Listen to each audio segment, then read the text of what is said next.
बिस्मिल्लाहिर्रहमानिर्रहीम। इस्लामिक अहकाम चैनल में आने वाले तमाम मुअज़्ज़ज़ीन को खुशामदीद कहते हैं। कंज़ुल मदारिस बोर्ड सिंध में जो मैथ है, जिसको जनरल मैथ कहा जाता है, वो दरस निज़ामी में शामिल है। इसके साथ साथ और भी बहुत से लोग हैं जो इस मैथ को पढ़ते हैं, तो हमने उनकी आसानी के लिए कुछ नोट्स वगैरह बनाए हैं ताकि हम सोल्व कर सकें और उनको समझा सकें। तो आज इंशाअल्लाह ज़ोजिल 1.1 exercise 10th class Sindh text board कि हम पढ़ते हैं। सबसे पहला क्वेश्चन है कि write the following expressions in descending order and ascending order. ये इन्होंने कहा है कि ये नीचे एक्सप्रेशन है, आप जो है इसको पहले डिसेंडिंग ऑर्डर में कन्वर्ट करें और उसके बाद असेंडिंग ऑर्डर में कन्वर्ट करें।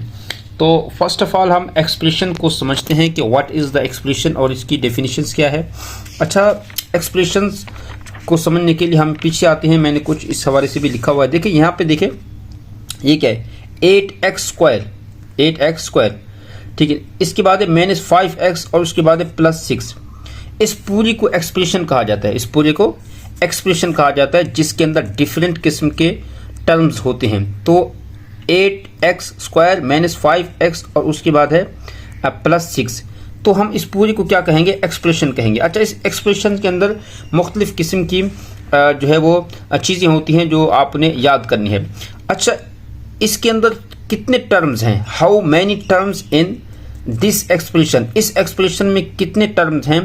तो अगर ये पूछा जाए तो मैं आपको ये कह सकता हूँ कि इसके अंदर 3 टर्म्स हैं। क्यों?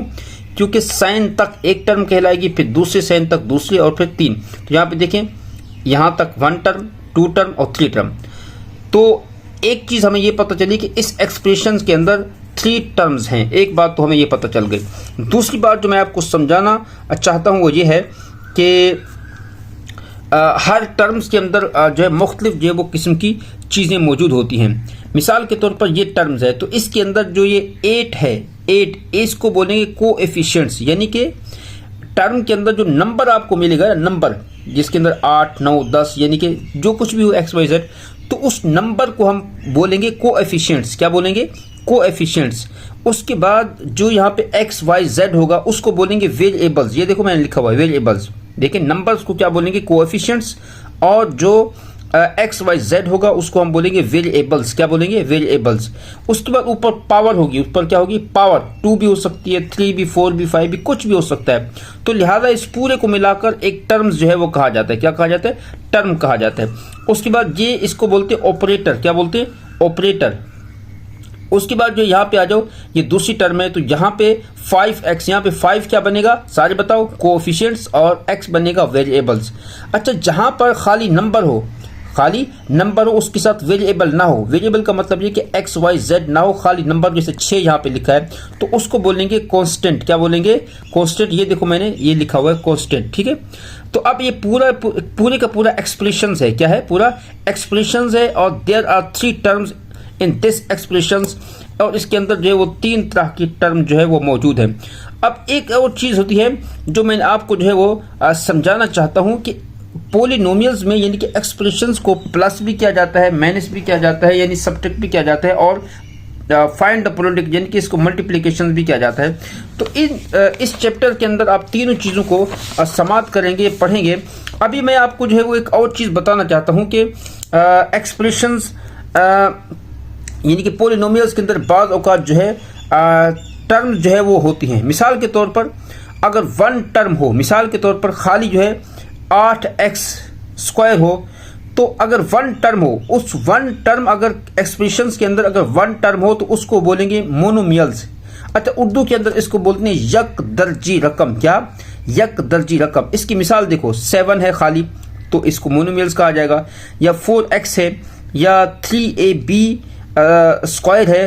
तो इनमें से अगर एक टर्म होगी तो हम इसको मोनोमियल्स बोलेंगे। उसके बाद अगर एक्सप्रेशंस के अंदर 2 टर्म होंगी, जैसे ये है 3xy - x, ठीक है ना, तो अब इसको हम क्या कहेंगे, इसको हम कहेंगे वी से एट 2 टर्म्स। क्या कहेंगे? 2 टर्म्स है, लेकिन इसको मैथ की इस्तिलाह में और मैथ की टर्म में बोलेंगे बाइनोमियल्स। क्या बोलेंगे? बाइनोमियल्स। उसके बाद अगर 3 टर्म हो, जैसे 3AD प्लस B और -8। अब यहाँ देखो 3 टर्म है, 1 2 3, यानी साइन से पहले तक एक टर्म होती है, तो 3 टर्म है। अब 3 टर्म्स हो तो हम इसको कहते हैं प्यारे बच्चों ट्राइनोमियल्स। क्या बोलते हैं? ट्राइनोमियल्स। और अगर 3 टर्म से ज्यादा हो तो हम उसको बोलेंगे मोर देन 3 टर्म्स। क्या बोलेंगे? मोर देन 3 टर्म्स, या इसको दूसरा नाम दिया जाता है कि हायर नंबर ऑफ टर्म्स। क्या बोलते हैं? Higher number of. जैसे यहाँ पे देखो 4z है, +9 है, +3x है और +y। तो ये मेरे प्यारे बच्चों आज की एक अहम तरीन जो है वो चीज़ थी जो मैंने आपको समझा दी है। अब हम चलते हैं इस बात की तरफ के क्वेश्चन जो पूछा गया है कि 1.1 के अंदर right following expression in descending order and the ascending order. कहते हैं कि इस नीचे वाली रकम को सबसे पहले तुम डिसेंडिंग ऑर्डर में लिखो और उसके बाद जो है वो असेंडिंग ऑर्डर में लिखो। सबसे पहले तो आपको डेफिनेशन समझनी है कि डिसेंडिंग ऑर्डर क्या है। तो देखो मैंने इसको शॉर्ट में लिखा हुआ है लार्जेस्ट टू स्मॉलेस्ट, यानी कि बड़े से छोटा। उर्दू में इसको बोलते हैं तरतीब नुज़ूली। क्या बोलते हैं? तरतीब नुज़ूली। नुज़ूल का मतलब होता है गिरना, यानी पहले बड़ा, फिर उससे छोटा, फिर उससे छोटा, फिर उससे छोटा। असेंडिंग ऑर्डर की डेफिनेशन क्या होती है?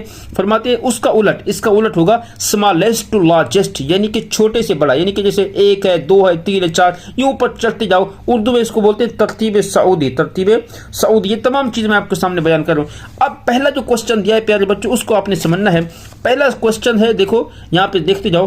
पहला क्वेश्चन है 3 क्यूब। अच्छा, पावर अगर 3 होगी तो उसको क्यूब पढ़ेंगे, पावर 2 होगी तो स्क्वायर पढ़ेंगे, ठीक है ना। यहाँ पे क्वेश्चन देखो y क्यूब प्लस y और उसके बाद -2y स्क्वायर -1। अब यहाँ पे देखो इसको हमने 2 तरह से लिखना है। पहले लिखना है डिसेंडिंग ऑर्डर में, यानी कि तरतीब नुज़ूली के एतबार से सबसे बड़ा, उससे उसके बाद उससे छोटा, उसके बाद उससे छोटा, और उसके बाद हमने लिखना है असेंडिंग ऑर्डर में। लेकिन अब सवाल आपको मैं एक उसूल जो है बयान करूँ, उर्दू के अंदर मैंने ये लिखा हुआ, उर्दू फरमाते हैं कि जिसकी पावर बड़ी होगी वही सबसे बड़ा होगा। यानी पॉलिनोमियल्स के अंदर, एक्सप्रेशंस के अंदर और टर्म्स के अंदर आप देखेंगे कि कौन सी ऐसी टर्म है जिसकी पावर बड़ी है, तो लिहाजा जिस टर्म की पावर बड़ी होगी उसको पहले लिखा जाएगा डिसेंडिंग ऑर्डर में। क्या? उसको पहले लिखा जाएगा, अगरचे नंबर जो है आगे पीछे हो, लेकिन हमने किस चीज को देखना है? हमने देखना है पावर को। जिसकी पावर बड़ी होगी वही फर्स्ट ऑफ ऑल उसको पहले लिखा जाएगा।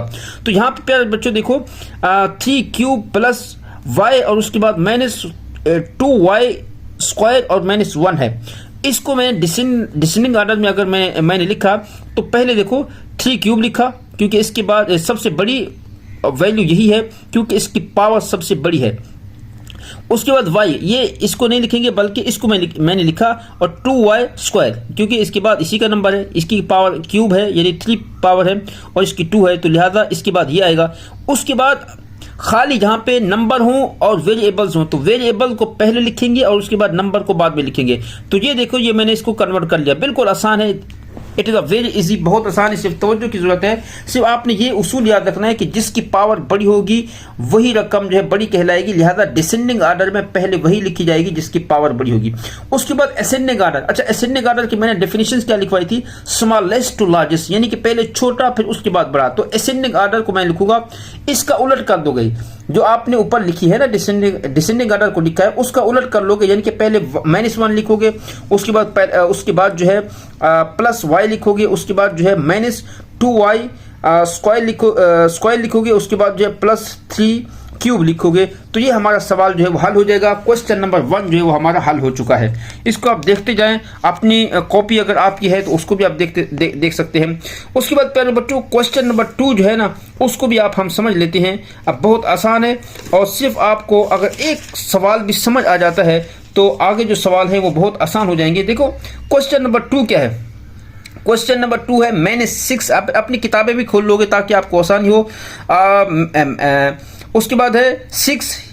अच्छा, ये याद रखिएगा कि जो शुरू के अंदर अगर निशान नहीं लगा तो वो प्लस का कहलाता है, यानी कि वहां पे साइन होता है, प्लस का साइन होता है।